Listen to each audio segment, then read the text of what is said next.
So in this video, we were looking at how can we, based on the gasoline price data, to use the moving average to do the forecasting.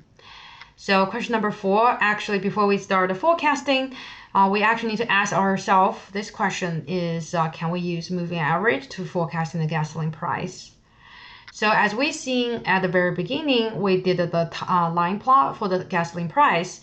We actually noticed that for the gasoline price data, it is a shifted horizontal pattern, basically saying the data we have has no seasonality, has no trend, so therefore it is a horizontal pattern. In that sense, our data is considered as stationary. So if the data is stationary, we are able to use moving average to do the forecast. So in this exercise, we're going to learn how can we use Excel to calculating moving average.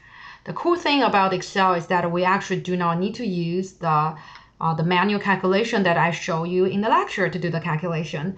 So for the Excel, they actually have a built-in moving average function, allow you very quickly getting the forecasting for the moving average. Okay, after we getting the moving average result and we forecasting result, we're going to calculate MAE, MSE, and MAPE. Because later in question number 5, we're going to compare the naive model with the moving average and the exponential smoothing model to see which model give us the best, is considered as the best forecasting model for this data set. Okay, so the data set we use, as you can see here, so if this is the first video watching this module under computer skill, you actually should watch the previous lecture before this one, because as you see on my Excel sheet, we have more numbers, because those numbers are the number I left from the last lecture. We are calculating the MAE, MSE, and also MAPE. So you should follow that video, creating this sheet before you watch this video, okay? So in the column C, all the number I have here is based on the naive forecasting. And so based on naive forecasting, for this part of value, I recorded MAE, MSE, and MAPE, because later I will record those 3 matrix value for our moving average with 3 period. So in this video, like I said, we're going to focus on how can we do that. First, in order to do the moving average, you need to click the data tab. And on the right hand side, you should be able to see the data analysis. If you don't see the data analysis, you should watch the very first beginning video in this computer skills to learn how can you add in to your computer. So if you add in once, and you will no longer need to add in again, even you close your Excel, unless you reinstall your computer or you move on to a new computer, so you need to add in again. So for the data analysis, you only need to add in once, it will be there forever. Okay, see, now what I'm gonna do first, I need to clear up my forecasting that is used the naive forecast did it, right? So we need to clear it up because we're gonna put our forecasted result in column C. And as you can see that after I deleted, all the value on the D, E, F, G column are updated.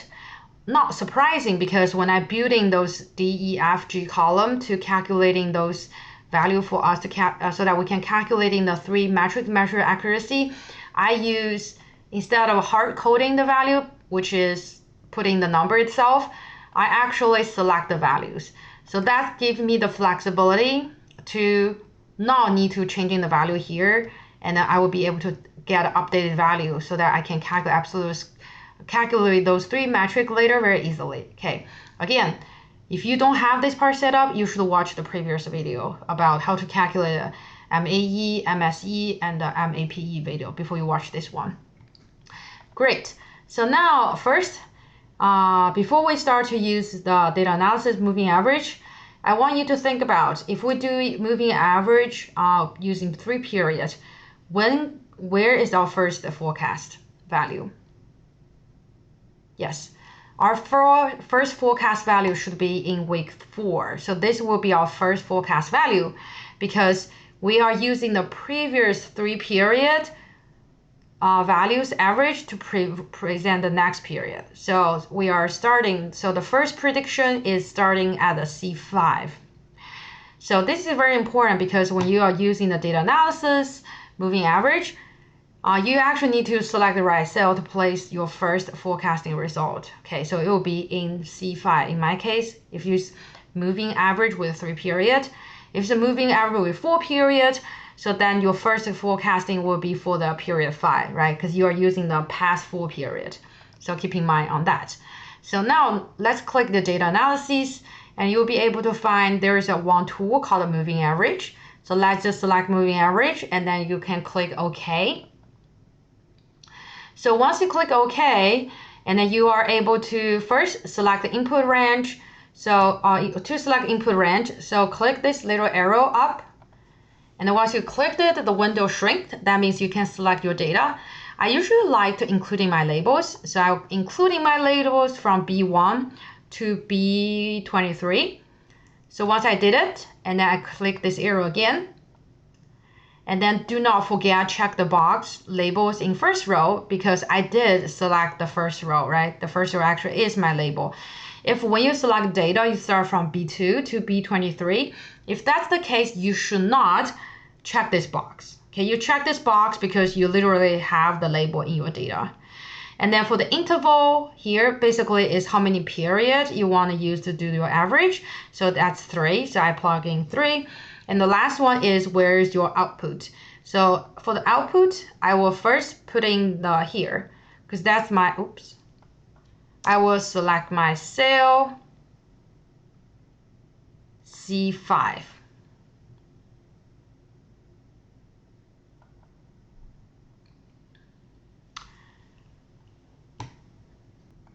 So I know some still might hesitate, want to select C5 because that's where C5, that's where our first forecasting is located. So that's a little bit special part about Excel, is that you actually should not look at where exactly your first observation started, and where you should do is just counting. Okay, if it's interval is 3, and then you're using that column's number and then 3. If it's a 4, it'll be C4. If it's 5, it will be C5. Okay, so let's find, actually instead of C5 here, that will become like 4. If your interval is 5, then you go to C5. But here we actually should starting at C3, which is here. Okay, it's a little bit let me clear that. It'll be weird because it's C3. So make sure if it's a moving average with 3 period, it would be C3. Just the column name with a 3. And then if it's 4 period, it will be C4 and C5, etc. Okay, so after you do that, and then we will check the box chart output, because I want to see how my original data relate to the forecasted value. So you can check the box chart output, and then you can click OK. Okay, moving average, some data will be hidden by embedded, so that's okay. So we click OK. Great. So as you can see here, so this is my forecasted result for the moving average. So it's a smooth out up and down a little bit. And then on the left, on the column C, that's my forecast. So if you look at the first forecast outcome is actually the period 4, right? That's what we're looking for, because we're using the, if you double clicked it, you can see that the forecast outcome for the C5 here is the average of the previous three periods. So that's exactly what we're looking for. So again, it's very important when you are select what is the value you want to put your output, and then you want to make sure if it's a three period, a moving average of 3 periods, and then if your data are starting from the beginning of the search row, including your labels, so you need to make sure the cell you put in is matching the time, the period you're having. Okay, so now we are receiving, this is our forecasting, and you can see the period 2 and 3, we don't have any forecasting because it doesn't satisfy 3 period requirement for the historical 3 period time. So therefore they're blank. So now, after we got our forecasting, we want to calculating our MAE and the MSE. And then some students say, oh, what am I gonna do now? Because seem like we are actually, can we use it directly using the formula? I actually cleared up. The answer is no, because remember when we have the E forecasting, so the first prediction is from the 2nd week. So if you are using the original formula we built here, your average will be off because you have these two values, right? So therefore we need to recalculate in the average part, but for the rest of the part we don't need to change. Again, if you don't know how to set up this part, so you should watch the two videos.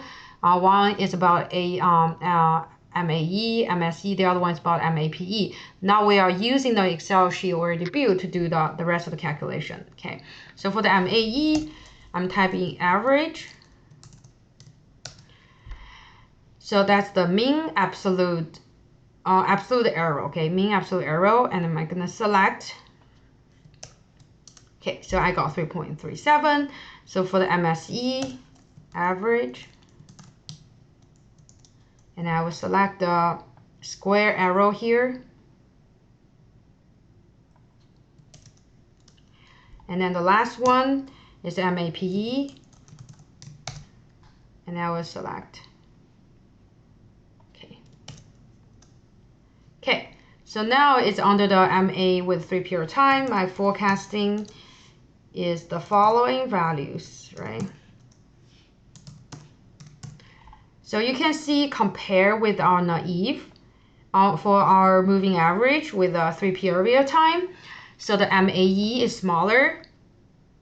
The MSE is a little bit larger, but our MAPE is much smaller.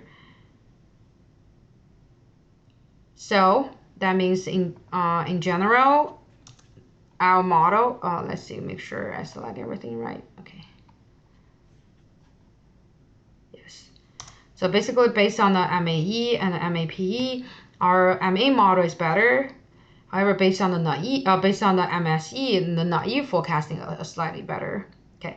So now this is about the moving average and how to use Excel to get in the forecast.